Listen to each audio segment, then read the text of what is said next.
팔다리는 얇은데 유독 배만 불쑥 튀어나온 분들이 있습니다. 체질량 지수는 정상인데 체지방률이 정상을 넘어가거나 혹은 겉보기엔 멀쩡한데 염증 수치가 높은 경우도 많은데요. 이런 상태를 만드는 주범은 바로 내장 지방입니다.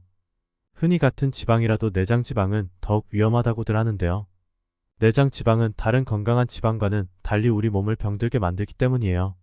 지금 거울 속 내 모습의 복부가 유난히 거슬린다면, 허리 둘레 사이즈만 유독 많이 나간다면 내장 지방을 소멸시키는 4가지 방법을 알아보세요. 내장 지방은 왜 생길까? 지방은 우리 몸속에서 에너지를 저장해 공급하는 일을 합니다. 하지만 지방이 든 음식을 과도하게 섭취해 몸속 지방 세포가 커진다면 이는 과체중 및 비만을 일으키게 되는데요. 피부 아래 존재하면서 영양분을 저장하고 공급해주는 피하지방이 아닌 내장지방이 많아지게 되면 더 큰 문제가 발생하게 됩니다. 다양한 질병의 증상이 발현되는 것이죠. 내장지방은 피부 아래가 아닌 말 그대로 뱃속 내장 사이에 끼어있는 상태로 존재하는데요. 탄수화물 등의 포도당을 너무 많이 섭취하면 다 쓰이고 남은 것들이 생기게 됩니다. 그럼 바로 이곳 내장에 붙게 되는 것이죠. 장기 주변에 위치할 뿐 더러 피하지방처럼 분해도 잘 되지 않아 우리 건강에는 좋을 것이 하나도 없답니다. 대표적으로 우리 몸속 염증 물질을 많이 생성시키는데요. 요즘 부쩍 젊은 층에서 많이 발생하는 당뇨를 비롯해 고혈압과 고콜레스테롤증 등의 각종 대사성 질환을 일으킬 수 있어요. 비단 여기에만 머무는 것이 아니라 더 발전해 심장과 뇌에도 영향을 끼칠 수 있는데요.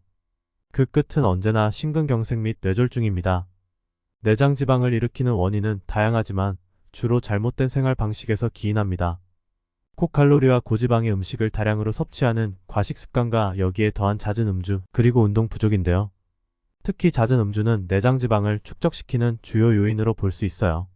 알코올이 내장지방이 분해되는 것을 억제하고 식욕은 더욱 증진시켜서 더 많이 먹도록 유도하기 때문입니다. 지금 내 허리 둘레가 여성의 경우 85cm 이상, 남성의 경우 90cm를 넘는다면 지금 바로 내장지방 제거를 위한 올바른 습관을 들여야 할 때입니다. 그렇다면 내장지방 소멸시킬 수 있는 방법에는 어떤 것들이 있을까요? 내장지방을 없애는 첫 번째 방법은 바로 정제된 탄수화물 섭취를 줄이는 것입니다. 내장지방이라고 하니 흔히 지방을 줄이는 것부터 생각할 수 있지만 사실 지방을 생기게 하는 범인은 당이기 때문인데요. 탄수화물은 우리 몸속에서 포도당으로 분해되어 전신에 필요한 세포로 운반됩니다. 하지만 너무 과도해지면 척절이 쓰이고 남은 부분이 바로 내장지방으로 쌓이게 되는데요. 이에 탄수화물의 양을 줄이는 것이 핵심이죠.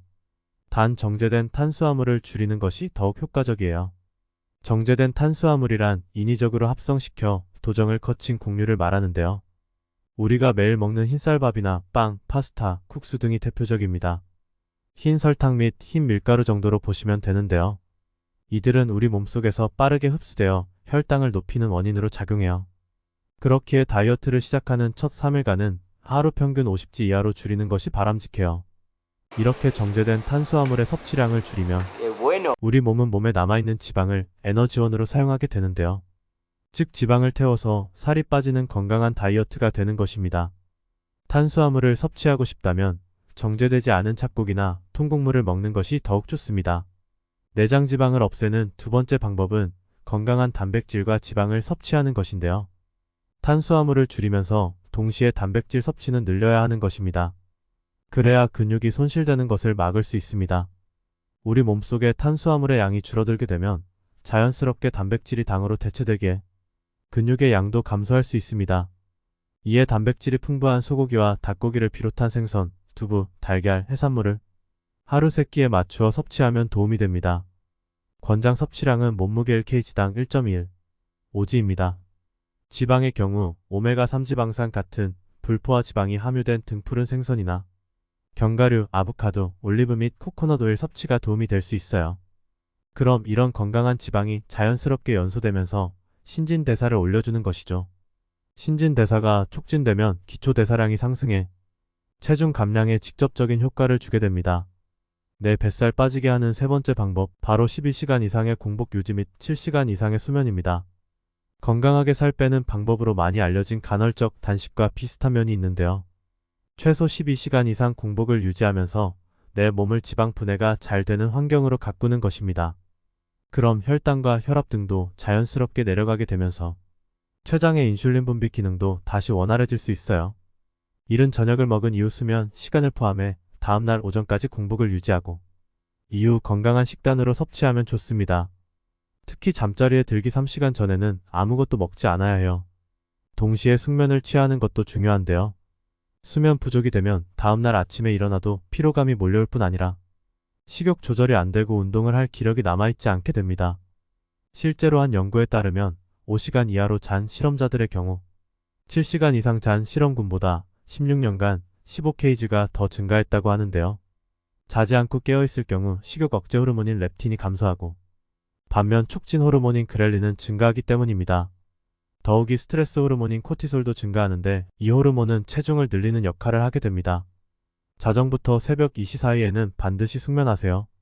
내장 지방 말끔히 없애줄 마지막 방법은 유산소 운동입니다.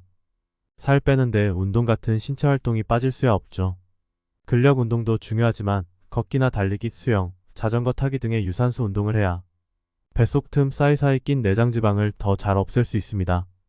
너무 격렬하고 무리하게 하는 것보다는 땀이 조금 나는 정도의 수준으로 매일 최소 30분, 그리고 일주일에 3회 이상 한다면 실질적인 도움이 될 수 있어요. 이 과정에서 인터벌 운동 방식을 접목하면 더 좋은 효과를 얻을 수 있는데요. 짧게 고강도의 운동을 몇 분간 지속하고 다시 느슨하게 하는 식으로 반복하는 것입니다. 이렇게 평균 510회 정도 하면 도움이 됩니다. 짧은 시간 동안 격렬하고 약한 움직임의 신체 활동을 반복하게 되면 이 과정에서 많은 양의 칼로리를 태울 수 있는데요. 동시에 심장도 튼튼해지고 혈류 흐름도 좋아져 혈액순환에도 도움이 될 수 있습니다. 지금까지 내장 지방 건강하게 빼는 4가지 방법을 알려드렸는데요. 내장 지방은 숨은 지방이라고 불릴 만큼 겉으로 크게 드러나지 않아 더욱 위험할 수 있습니다. 대수롭지 않게 여겨 체내 염증 물질을 더욱 키울 수 있는 것이죠. 지금 당장 나의 허리 둘레를 재어보고 제대로 된 생활 습관 개선으로 달라진 변화를 경험해 보세요.